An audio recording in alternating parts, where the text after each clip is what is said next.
অভিযোগ করছি প্রথমে। তার যে ইনভেস্টিগেশন আসছে তিনি আমাকে বলছে ঘটনাটি ওনারা আসুক, আমি পর্যবেক্ষণ করছি, ওনাদেরকে আসার জন্য আপনি সময় দেন। তো আমার তো 2 দিন হয়ে গেছে। ঘটনাটা ঘটছে আপনার 22 তারিখে, আজ হচ্ছে 27 তারিখ। এই যে 3 দিন হয়ে গেছে, দীর্ঘ যে আপনার 3 দিন 1 সপ্তাহ কাছাকাছি যে আপনার এই মামলাটা এখনো মামলা হয়নি, সেটা কি রাখছে?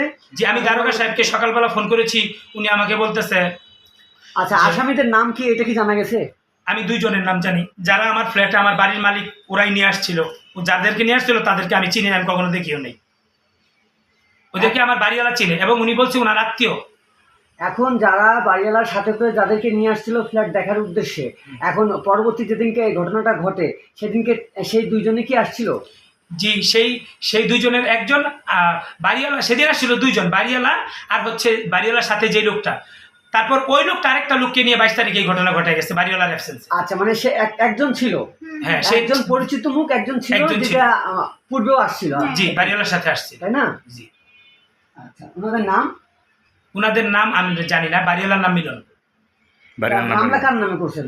আমি মিলনের নামে অভিযোগ আমি মিলনের নামে করছি, এবং ওনার যে ভাই উনিও প্রায় সময় আমার ফ্ল্যাটে আসতো, ওনার নামে করছি, এবং ওই 2 জন অজ্ঞাত আমি আসামি দিয়েছি।